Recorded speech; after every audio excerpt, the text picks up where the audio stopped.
Aunt Helena tapped her crystal wine glass. The room went dead silent. I had just spent 3 weeks surviving on black coffee to keep her company servers from collapsing. She cleared her throat and announced she was handing full control of my artificial intelligence project to her son, Marcus, the same guy who recently bombed 3 entry-level interviews. A thick stack of paper slammed onto the mahogany table right in front of me, a non-compete agreement.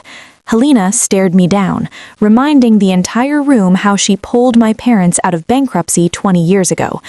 My mother's trembling hand grabbed my sleeve. She leaned in, begging me in a frantic whisper to just apologize and keep the peace. I set my silver fork down. I locked eyes with her and took a slow, deep breath. I kept my hands perfectly steady in my lap. Under the heavy linen tablecloth, my thumb found the screen of my phone. The device unlocked in the dark. 3 taps. That was all it took to enter the cloud infrastructure portal. I navigated to the master control list and located the global administrator accounts for Marcus and Helena. Swipe left, revoke access, confirm. The system processed the lockout instantly. I pushed my chair back, letting the wooden legs scrape harshly against the dining room floor. The screech cut through the tense silence. I stood up, smoothed the wrinkles from my dress, and told them all to enjoy the rest of their evening. Then I turned my back and walked out the front door. The cool night air hit my face, and the agonizing weight in my chest finally lifted. My name is Alara. I am 38 years old, and for the last decade, I have been the lead systems engineer keeping this family's corporate empire breathing. But to them, I was never a professional. I was just the bankrupt contractor's daughter. Growing up, whenever Marcus threw a tantrum and wanted my science fair project or my college recommendation slot, my mother would physically pry the opportunities from my hands and give them to him. She would pull me aside, her hands shaking, her eyes darting nervously toward Helena's office. "Just let him have it," she would whisper. "Remember what your aunt did for us. We owe her our lives."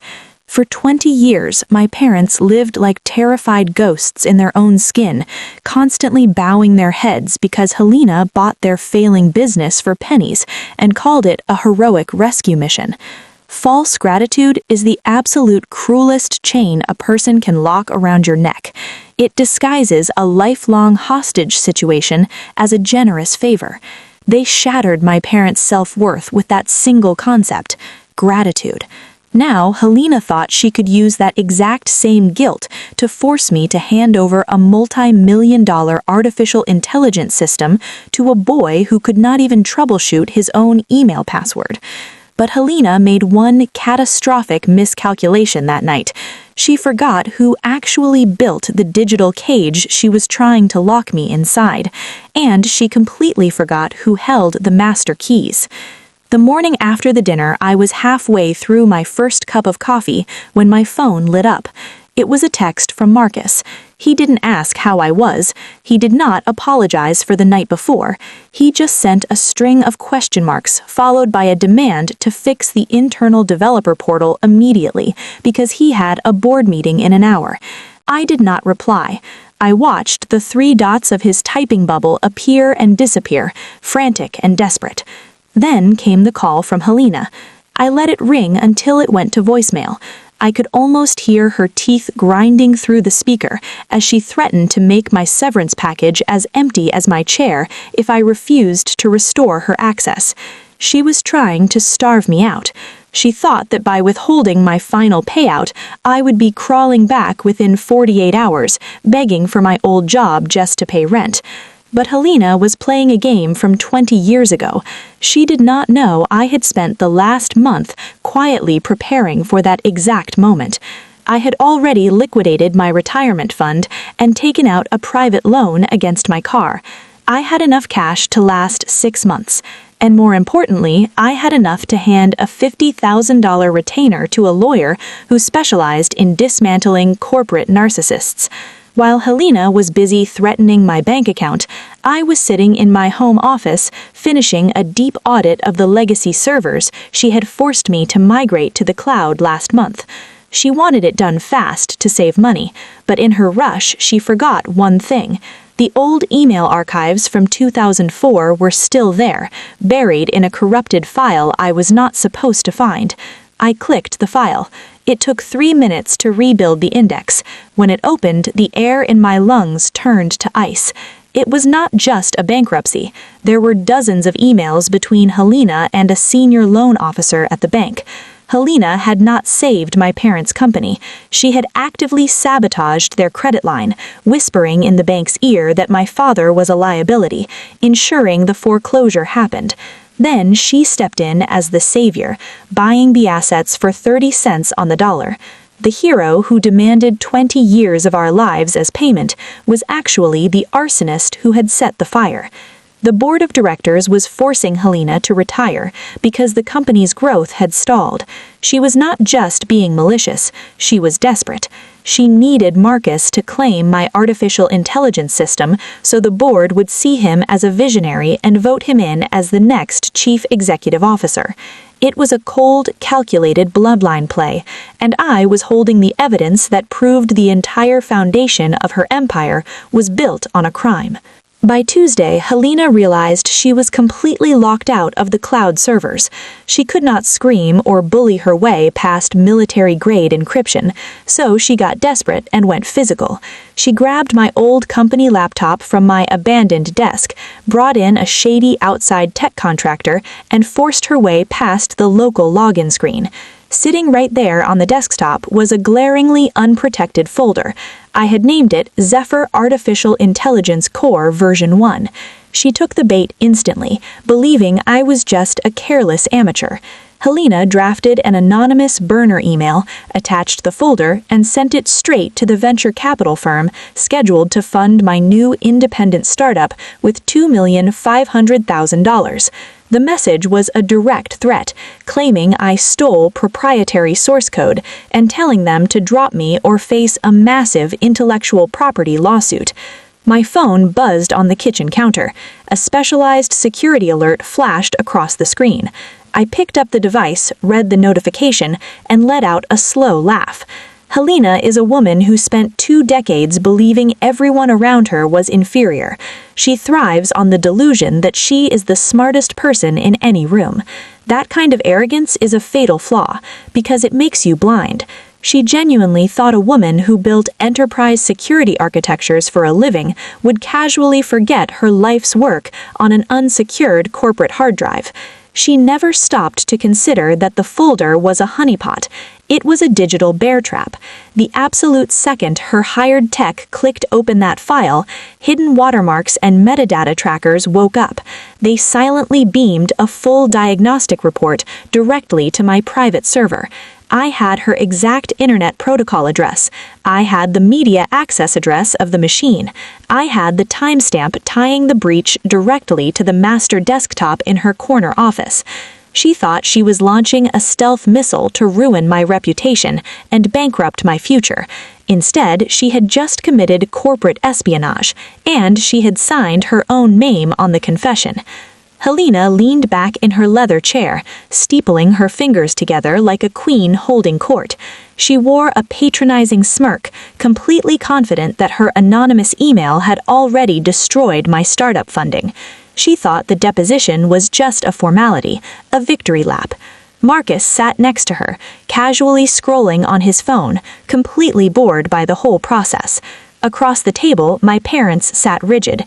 Their shoulders were hunched, making them look small and fragile. My mother kept wringing her hands, her eyes darting toward me, silently pleading with me to surrender. She still thought we were the villains. My attorney did not waste breath on pleasantries. He slid a single crisp sheet of paper across the polished wood. He tapped his pen on the document and recited a specific state labor statute. He informed Helena that by maliciously withholding my final severance payout past the legal deadline, the company had automatically voided my non-compete agreement. Helena's smirk faltered. Her jaw tightened. She opened her mouth to argue. She never got the chance. The heavy thud of a massive binder hitting the table jumped everyone. My lawyer flipped it open. He pushed a thick stack of printed emails from 2004 directly in front of Helena, neatly fanning them out so the signatures were completely visible. He formally announced the immediate filing of a shareholder derivative suit for gross fiduciary breach, corporate sabotage, and fraud. The reaction was instantaneous. The color drained from Helena's face so fast she looked physically ill. Her eyes darted wildly across the printed pages, desperately searching for a loophole that did not exist. Her breathing grew shallow and ragged. She reached out to grab one of the documents, but her fingers were trembling so violently she fumbled it. The untouchable matriarch was disintegrating right in front of me. The mask of the benevolent savior was ripped off, exposing a desperate, cornered thief. My father reached over. He pulled the documents away from Helena's trembling hands. He lowered his reading glasses and stared at the pages. He read the words. Then he read them again. I watched 20 years of brainwashing shatter in real time. The decades of forced apologies, the holidays spent serving Helena like royalty, the crushing weight of a fake debt that had dictated every single decision our family ever made. It all crystallized into pure, visceral rage.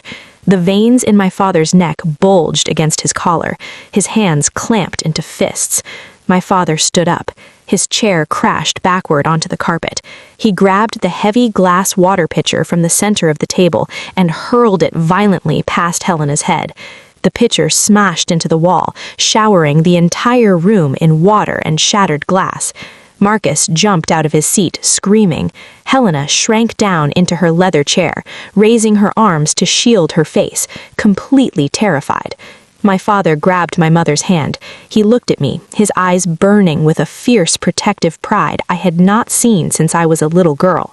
Then he looked down at Helena, who was shivering under the broken glass. "We are done." He spat the words out like poison. He turned his back on the woman who had ruined his life, and the puppets finally cut their strings. The gavel came down with a heavy final thud. Helena was officially indicted on 3 counts of federal wire fraud and 2 counts of corporate espionage. The federal judge sentenced her to 4 years in a federal correctional institution, accompanied by a mandatory restitution order of $2,500,000 to the corporate shareholders she had systematically defrauded. The social fallout was absolute. The prestigious country club revoked her membership within 48 hours. The board of directors scrubbed her name from the company history, and all those relatives who used to kiss her ring on Sunday dinners suddenly developed selective amnesia whenever her name came up. Marcus, stripped of his unearned title and massive salary, found himself completely blacklisted from the tech industry. He currently struggles to pass the basic phone screening for entry-level help desk roles. 6 months after the trial, a thin white envelope arrived at my new office. The return address belonged to the federal prison. The handwriting was unmistakably Helena's. She filled the first page with nostalgic memories of my childhood, leaning heavily on her failing health and preaching about how family must always forgive one another. She tried to pull the exact same strings of guilt she had used to control my parents for 2 decades. My pulse remained completely steady. I folded the letter in half, walked over to the paper shredder, and fed the pages into the humming machine. I tossed the empty envelope into the recycling bin and went back to my desk. The silence in my office was beautiful. Today, my life looks entirely different. My new startup operates out of a second-floor suite with massive glass windows letting the afternoon sunlight pour in. My parents visit me every Friday for lunch.